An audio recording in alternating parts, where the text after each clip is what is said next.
चील अपने घोंसले में बैठी चिंता कर रही थी। मेरा घोंसला तो नाजुक सा है और ये बारिश भी नहीं रुक रही। अगर ऐसे ही चलता रहा तो मेरा अंडा फूट जाएगा।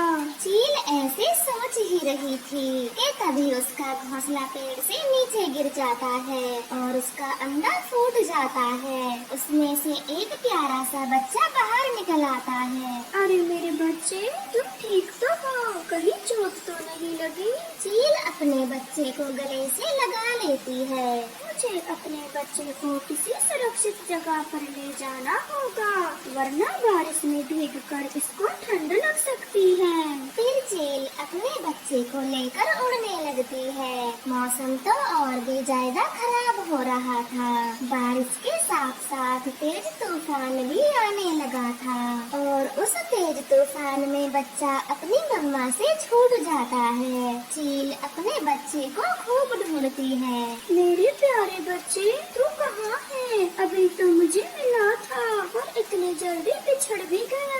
ऐसे खूब आवाज लगाकर चील मम्मा वहाँ से चली जाती है, परंतु उसका बच्चा तो एक कांटे के पेड़ में बेहोश पड़ा था। थोड़ी देर बाद चिड़िया वहाँ से गुजर रही थी कि तभी उसकी नजर कांटों में फंसे बच्चे पर जाती है। कालू भैया, वो देखो, कांटों में चील का बच्चा फंसा पड़ा है। हमें जल्दी से उसके पास जाना होगा। हाँ, है तो चील का ही बच्चा, पर चिड़िया, बारिश बहुत तेज हो रही है।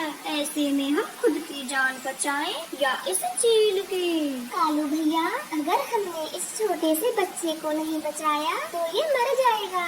मरता है तो मर जाने दो। वैसे भी कल को बड़ा होकर न जाने कितने मासूम बच्चों को खाएगा। इससे अच्छा तो ये अभी मर जाए। कालू भैया, ये अभी एक छोटा सा बच्चा है और हमारी इस मासूम से क्या दुश्मनी।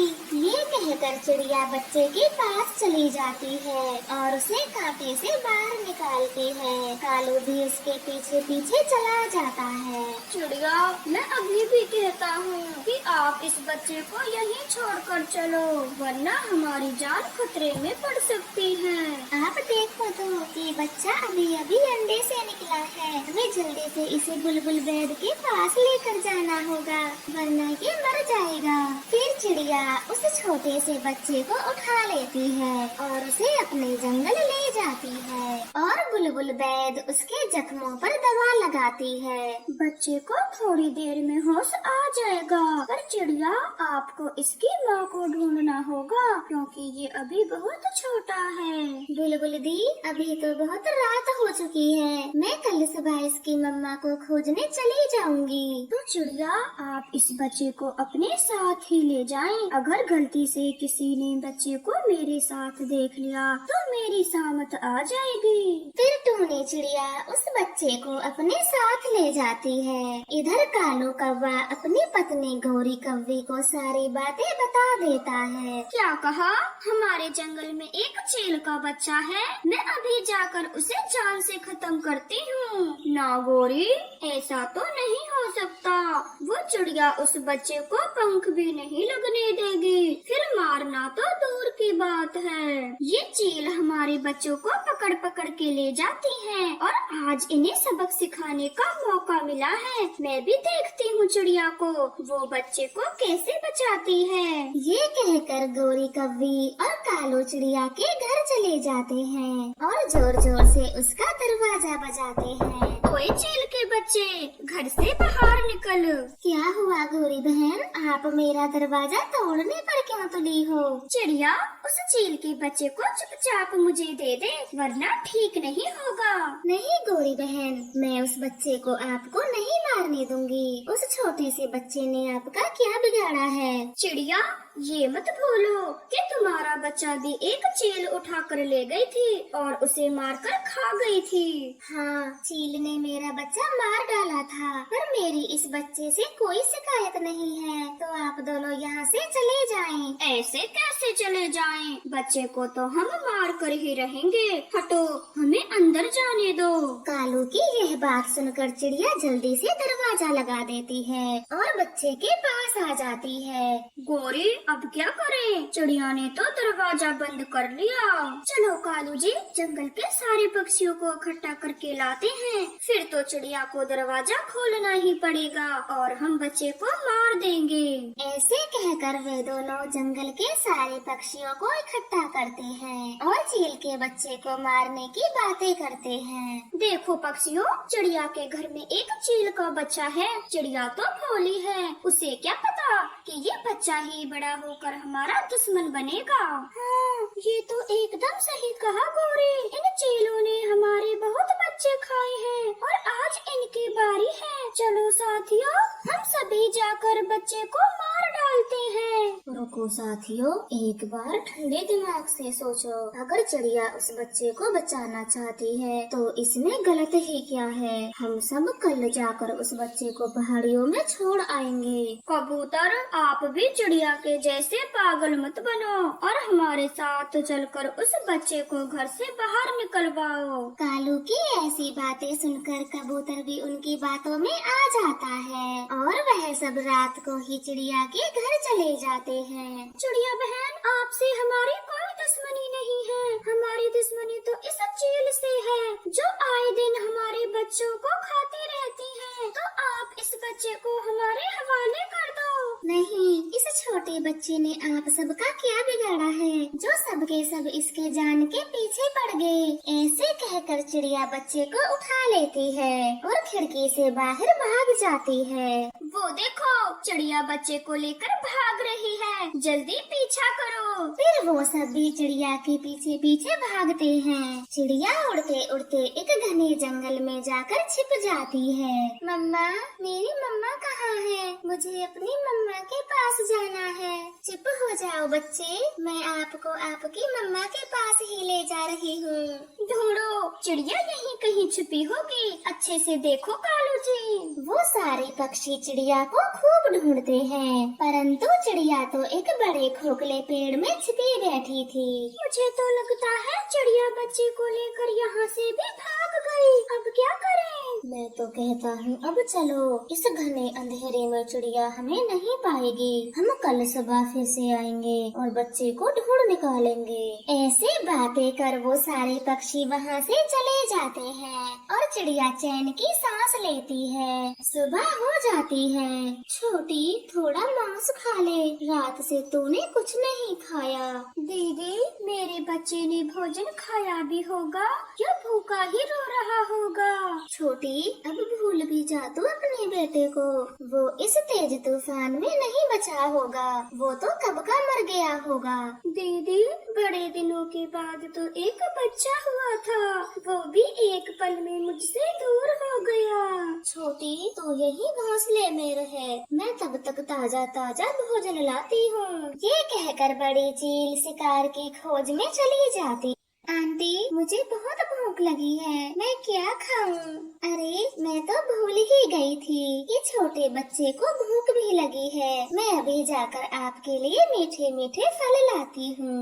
चिड़िया वहाँ से जाने ही वाली थी कि तभी उसके मन में ख्याल आता है, नहीं नहीं, मैं बच्चे को यहाँ अकेले छोड़कर नहीं जाऊंगी, वरना वो कालू गोरी आकर इसे मार देंगे। मैं इसे भी अपने साथ ले जाती हूँ। ऐसे सोचते हुए चिड़िया पास में उगी काली मकोई को तोड़ती है और उनके रस से चील के बच्चे को पूरा काला कर देती है। अब ठीक है, सबको लगेगा कि ये एक कौवे का बच्चा है और मैं इसे लेकर आराम से फल खोजती हूँ। फिर चिड़िया बच्चे को लेकर भोजन खोजने चली जाती है। वो एक संतरे के पेड़ पर बैठ जाती है और उस चील के बच्चे को फल खिलाती है। इतनी देर से बैठी हूँ पर कोई शिकार नहीं मिला।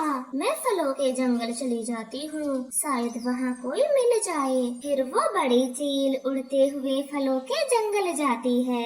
हाँ, मिल गया, छोटा बच्चा मिल गया। पर ये चिड़िया कौन है? अगर ये यहाँ से चली जाए तो मैं इस बच्चे को उठाकर ले जाऊं। आंटी, मुझे बहुत प्यास लगी है, मुझे थोड़ा पानी पिला दो। हाँ बेटा, पास में ही नदी है, मैं अभी आपके लिए पानी लाती हूँ। चिड़िया जैसे ही वहाँ से जाती है तो वो बड़ी चील बच्चे को उठाकर अपने घोंसले में ले जाती है। ये ले छोटी, ताजी ताजी मांस खा ले, बड़ी दूर से पकड़ कर लाई हूँ इस कौवे के बच्चे को। बच्चा तो पूरा काले कौवे जैसा दिख रहा था, इसलिए मम्मा चील उसको नहीं पहचान पाती, लेकिन बच्चे ने तो अपनी मम्मा को पहचान लिया था और वह मम्मा करते करते चील के गले लग जाता है। छोटी, ये कौवे का बच्चा तुझे मम्मा क्यों कह रहा है? दीदी, हो सकता है इस बेचारे कौवे की माँ भी इससे दूर बिछड़ गई होगी। हाँ छोटी, ये एक चिड़िया के साथ फल खा रहा था, लगता है इसका भी कोई नहीं है। वो दोनों ऐसे बातें ही कर रही थी कि तभी वहाँ पर चिड़िया आ जाती है और बच्चे को चील के गले से लगे देख समझ जाती है कि यही उसकी मम्मा है और उनको सारी बातें बता देती है। छोटी चिड़िया, अगर तुम ना होती तो मेरा बच्चा मर गया होता। मैं आपसे वादा करती हूँ, आज के बाद किसी के बच्चे को नहीं खाऊंगी। हाँ चिड़िया, आपकी वजह से मेरी छोटी को अपना बेटा मिल गया, मैं भी आज से मांस खाना छोड़ दूंगी। दोनों चीलों की ऐसी बातें सुनकर चिड़िया खुशी खुशी से अपने जंगल चली जाती है। कालू भैया, आप पहले गोरी बहन से पूछ लें कि इस साल वो अपने खेतों में क्या बोने वाली हैं, तभी मैं अंगूर के बीज ज्यादा मात्रा में खरीद कर लाऊंगी। चिड़िया, गोरी को अंगूर बहुत पसंद हैं। आप हमारे लिए भी अंगूर के ही बीज लाना। ठीक है कालू भैया, अब मैं बाजार जाती हूँ, शाम होने तक बीज लेकर वापस आ जाऊंगी। चिड़िया और कालू ऐसे बातें कर रहे थे कि तभी वहाँ पर कबूतर भी आ जाता है। चिड़िया, आप हर बार इन दोनों का भला करने की सोचती हो, पर क्या आप भूल गई हो पिछली बार इन्होंने आपके साथ क्या किया था? नहीं कबूतर भैया, मुझे सब याद है। अगर छोटी छोटी बातों को हम दिल से लगा कर रखेंगे तो हम कभी भी अच्छे पक्षी नहीं बन पाएंगे। चिड़िया, पिछली बार चाहे कुछ भी हुआ हो, पर इस बार मैं बीजों के रुपए पहले दूंगा और बाद में आपसे बीज लूंगा। ये बात सुनकर चिड़िया खुश हो जाती है और बीज लेने बाजार चली जाती है और कालू कौवा भी अपनी पत्नी गोरी कौवी को सारी बातें बता देता है। उस कबूतर की बड़ी चाच चलती है, अगर मैं वहाँ पर होती तो उसे ऐसा जवाब देती कि दोबारा बोलने की उसकी हिम्मत ना पड़ती। गोरी जी, एक तो हमें घर में बैठे बिठाए बीज मिल जाते हैं और ऊपर से हम बेचारी चिड़िया को रुपये भी नहीं देते, ये तो बहुत गलत बात है। हाँ हाँ, दे देंगे, उस चिड़िया को रुपये दे देंगे, पहले बीज तो मिल जाने दो। ये कहकर गोरी कौवी चुप हो जाती है और थोड़ी देर बाद कालू से कहती है, कालू जी, आप घोंसले में आराम कर लें, तब तक मैं खेत को पानी लगा आती हूँ, फिर शाम को अंगूर के बीज बोएंगे। गोरी, मैं भी आपके साथ चलता हूँ, काम जल्दी खत्म हो जाएगा। नाना कालू जी, अभी तो आप खेत की साफ सफाई करके आए हो, आप थक गए होंगे, मैं जाती हूँ ना। फिर कालू कौवा अपने घोंसले में लेट जाता है और गोरी कौवी खेत पर पानी लगाने चली जाती है। आए बड़े चिड़िया को रुपये देने वाले, अब देखती हूँ कालू शाम को चिड़िया के रुपये कहाँ से देगा, सारे रुपये तो मेरे पास हैं। ऐसे कहकर गोरी कौवी बहुत खुश होती है और सारे पैसे जमीन में छिपा देती है। इधर कालू कौवा गोरी का इंतजार कर रहा था। शाम हो गई है, चिड़िया भी बीज लेकर आ गई होगी, पर गोरी जी तो अभी तक घर नहीं लौटी।